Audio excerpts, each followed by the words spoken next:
Hai, ketemu lagi eh, channel Putra Jaya Pendensen tentang mapa sejarah Indonesia. Ketemu lagi sama saya.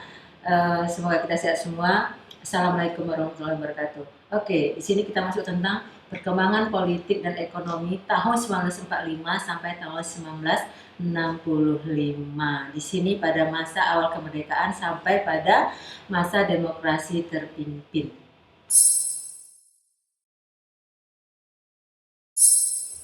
Oke, eh, minggu kemarin, pertemuan kemarin pernah saya katakan bahwa yang dibahas pada masa demokrasi terpimpin awal kemerdekaan itu adalah tentang masalah kondisi politik dan ekonomi. Oke, tadi kita sudah bahaskan bahwa pada masa demokrasi terpimpin itu dipegang oleh Presiden Soekarno ya.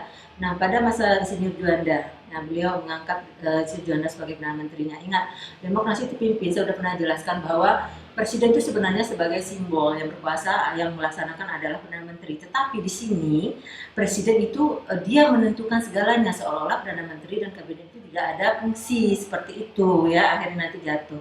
Oke, di sini ada tiga hal pokok yang melatar belakangi keputusan Presiden untuk melakukan demokrasi terpimpin itu tadi. Ya, mengapa beliau melakukan itu? Ada tiga hal pokok yang beliau dasari, landasi untuk membuat suatu demokrasi terpimpin.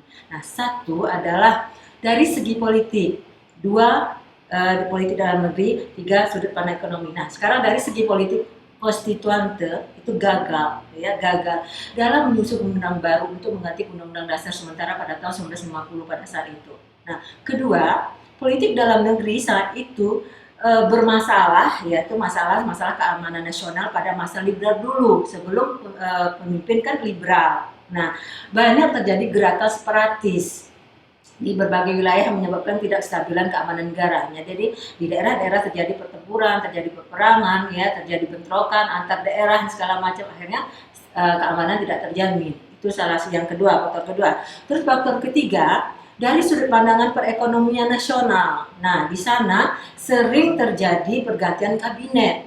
Nah, apa akibat pergantian kabinet tadi?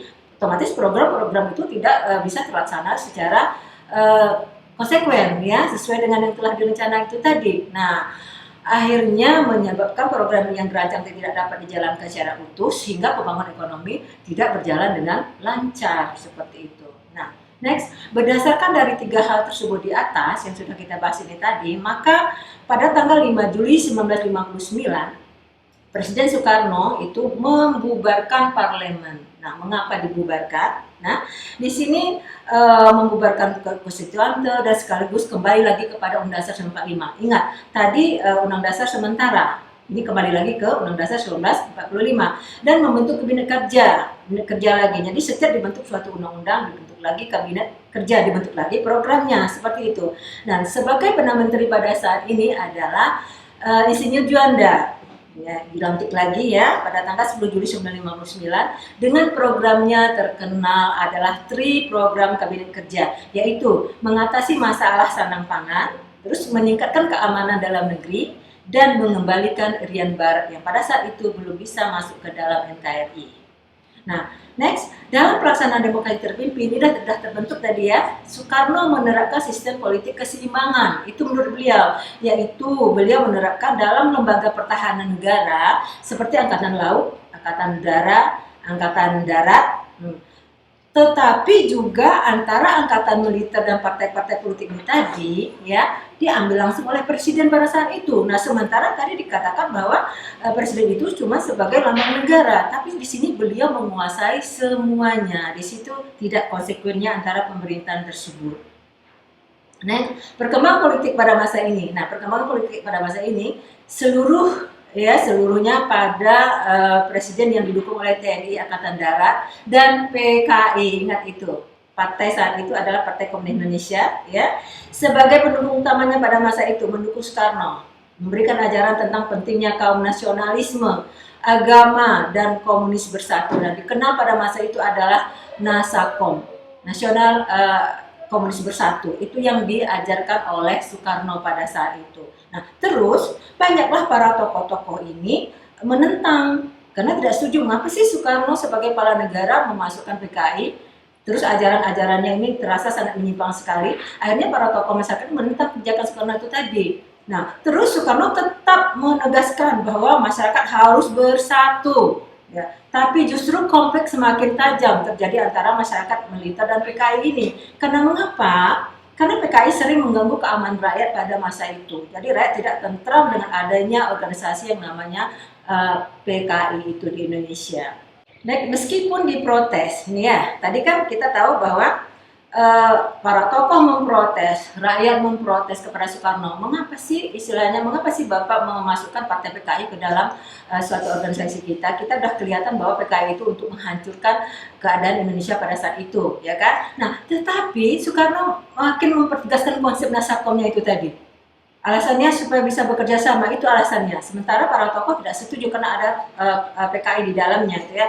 Terus dalam naskah pidatonya ya diserahkan kepada Aidit. Nah, kita tahu bahwa Aidit adalah seorang tokoh pemberontakan PKI pada saat itu. Aidit ini siapa? Aidit adalah seorang orang Indonesia yang kuliah di Rusia. Pulang dari Rusia, dia kembali membawa ajaran komunisnya, maka dia menyebarkanlah ajaran komunis tadi, itulah terbentuk G30 SPKI itu sebenarnya si Aidit tadi. Nah, di sini udah para tokoh menentang, Soekarno malah memberi mandat kepada Aidit ya sebagai panitia pada saat itu, membentuk Dewan Pertimbangan Agung saat itu yang kemudian dirumuskan menjadi GBHN. Nah, kita tahu bahwa GBHN itu adalah sangat-sangat penting dalam suatu pemerintahan karena mengatur garis haluan negara suatu bangsa itu tadi. Sementara diserahkan kepada Aidit, maka para tokoh makin tidak setuju dengan pendapat Soekarno yang tadi. Nah, akhirnya GBHN yang diberi judul Manifesto Politik RI ya, yang dikenal dengan istilah Manipol, itu adalah dari suruhan dari Soekarno kepada Aidit, ya, kepercayaannya kepada Aidit untuk membentuk suatu GBHN untuk negara Indonesia pada saat itu.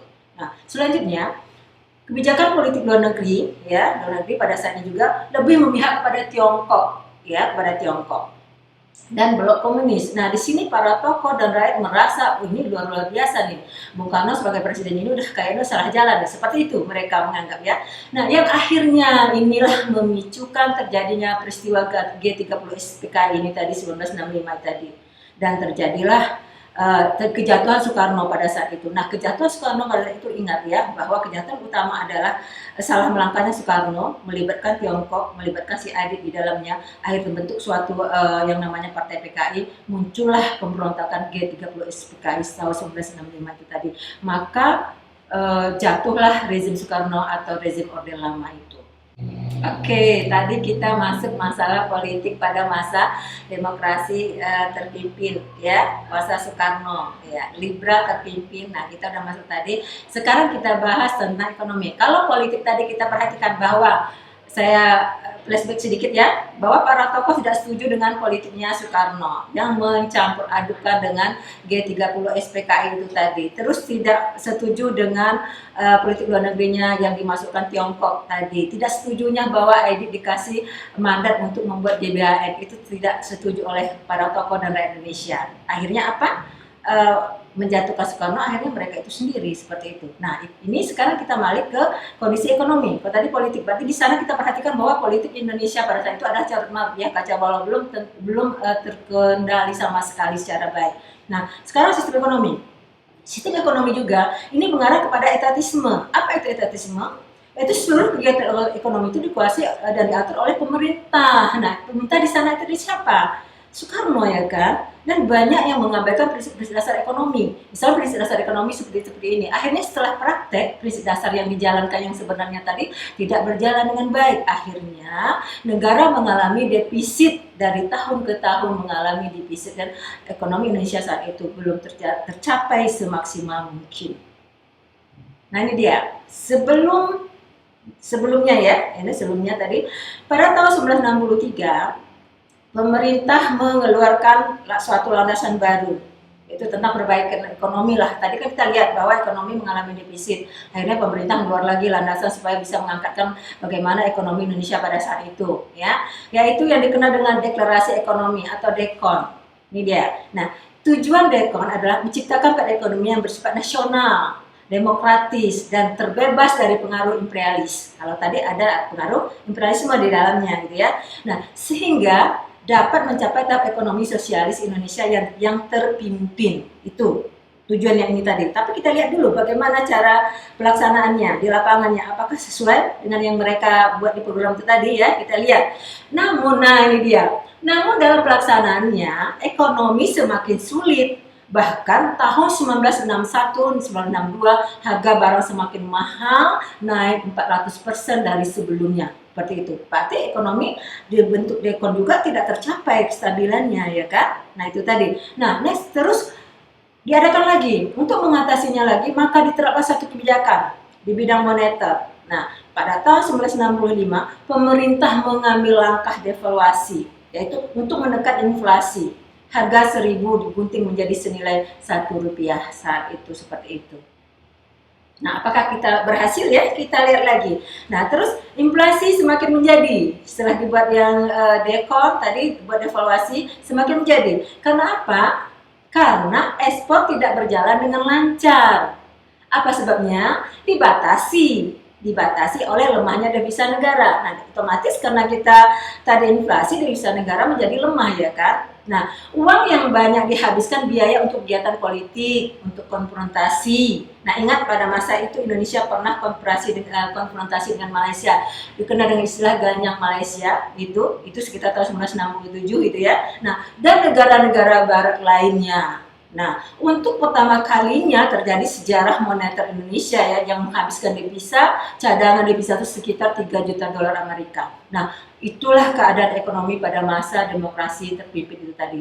Kita perhatikan bahwa sangat carut marut, belum politik juga, ekonomi juga, dan dibuat peraturan juga ternyata tidak bisa dilaksanakan dengan baik. Oke, ini masalah tentang politik ekonomi pada masa demokrasi terpimpin masa pemerintahan Soekarno. Semoga bermanfaat. Kita ketemu untuk selanjutnya pembahasan yang tentang bab yang lain. Terima kasih. Assalamualaikum warahmatullahi wabarakatuh.